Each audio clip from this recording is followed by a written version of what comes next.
মাটি মুর্দাকে মাটি দেওয়ার সময় যে দোয়াটা পাঠ করা হয়, এই দোয়াটা চরম পর্যায়ের বেদাত এবং দুনিয়ার কোনো হাদিসে নেই, এবং এটা পাঠ করলে মুর্দাকে গুনাহ হবে তারা বলছে। এ সম্পর্কে আপনার কি রায়? দেখুন কি দোয়া পাঠ করি আমরা, মিনহা খালাকনাকুম ওয়া ফিহা নুঈদুকুম ওয়া মিনহা নুখরিজুকুম তারাতান উখরা। তাড়াতাড়ি ইবাদত করতে গিয়ে অনেক সময় ছোট জুমলা চোখ থেকে ছেড়ে যায়, এটা হয়।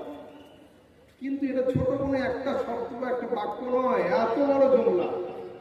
এটা কার লেখা? আমার লেখা না, হযরত আব্দুল রাকিব সাহেবের লেখা না, ওয়ালিদে মুহতারামের লেখা না, গৌস পাক লিখেছেন না, কে রাসূল না, আবু বকর সিদ্দিক না, কোরআনে কারীম সূরা তাহার 55 নম্বর আয়াতে রয়েছে। এত বড় আয়াত এরা খুঁজে পায়নি, বলছে হাদিস কোরআনে নেই। তো আমাদের বললে চাঁদা করে চশমা কিনে দিতাম, মৌলানা আশফাক সাহেবকে বলতাম যে হুজুর 500 रुपये उसके लिए भी उठा दीजिए, একটা চশমা কিনে দিই। এই চশমা পরে কত দেখতো, কিন্তু এই চশমাতে দেখতে পাবে না, ওর চশমা অন্য রকমের লাগবে। কি লাগবে? মদিনার ফ্রেম লাগবে, বাগদাদের কাঁচ লাগবে, আর আজমিরের গ্লাস আর বেরেলির পাওয়ার লাগবে, তবে এই হাদিস আর কোরআন ওরা দেখতে পাবে, দেখতে পাবে না। হাদিসে কোরআনে আছে না নেই? সূরা তাহার 55 নম্বর আয়াত 16 পারাতে। আচ্ছা, মরণ খবর শুনলে আমরা কি পাঠ করি? ইন্না লিল্লাহি ওয়া ইন্না ইলাইহি রাজিউন। এটা মরণ খবর শোনার দোয়া নয়, এটাও আয়াত সূরা বাকারার মধ্যে আছে, ইযা আসাবাতুম মুসিবা ক্বালু ইন্না লিল্লাহি ওয়া ইন্না ইলাইহি রাজিউন। কি বোঝা গেল? কোন আয়াত যদি অবস্থার সঙ্গে সামঞ্জস্যতা পায়, ওটাকে দোয়া হিসেবে ব্যবহার করা জায়েজ হয়। এবার আসুন, হাদিসে আছে না নেই? নোট করুন যুবক, নোট করো।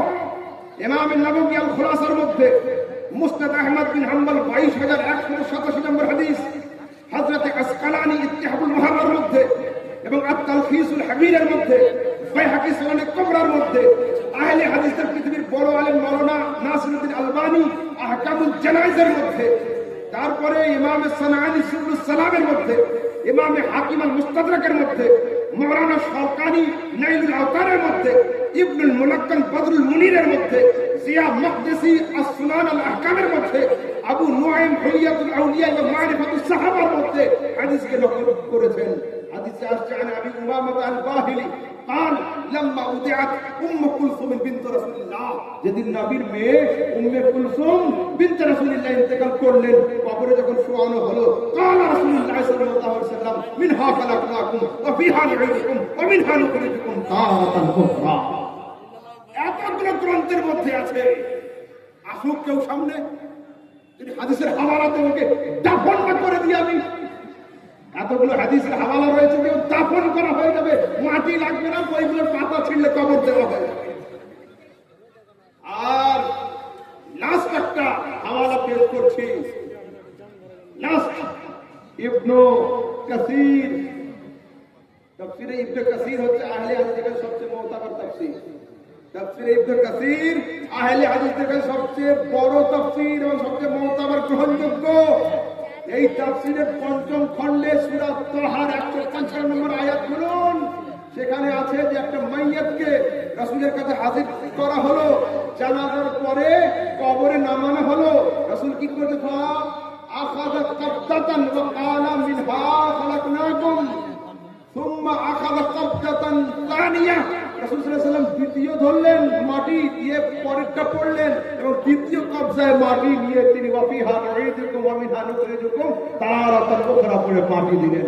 আলহামদুলিল্লাহ, যেমন 3টে ভাগে আমরা মাটি দিয়ে থাকি, রাসূল আকরাম সাল্লাল্লাহু আলাইহি ওয়াসাল্লামের থেকে সরাসরি এই হাদিসকে ইবনে কাসির তার গ্রন্থের 5ম খণ্ডের 217 পৃষ্ঠার মধ্যে এই হাদিসকে নোট করেছেন। না খঞ্জর উঠেগা না তরবার তুমসে, ये बाजू मेरे आजमाए हुए। আমি আজ এত গলা বাজিয়ে কথা বলছি এই জন্য, এটা আমাদের মার্কাজি ইদারা, এটা মার্কাজ আমাদের। যদি রাজধানী ঢিলঢাল হয়ে যায়, দেশের হাল ভালো থাকবে না। মার্কাজ সবসময় চাঙ্গা থাকতে হবে, মার্কাজিয়াতকে সবসময় তাকবিয়াত দিতে হবে, মার্কাজ শক্ত হতে হবে। ঠিক আছে? সিভিক পুলিশের মেজাজ আর থানার পুলিশের মেজাজ একই না। থানার পুলিশের আর ওসির মেজাজ একই না। ওসি আর বিএসএফ এর মেজাজ একই না। বিএসএফ কথা কম, ডাক্তার বেশি। আমাদের জুবান এত টাইট কেন, ভাষা এত শক্ত কেন? আলহামদুলিল্লাহ, আলেমরা হচ্ছে বর্ডার সিকিউরিটি ফোর্স।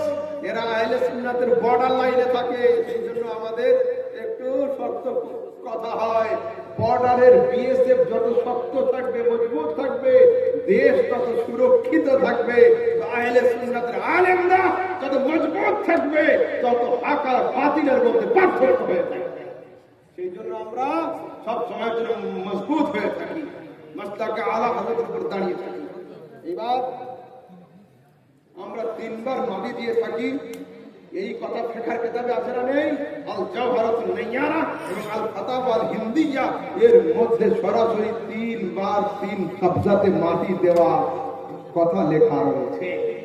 যুবক, আপন জায়গায় তিরঙ্গায় থাকো।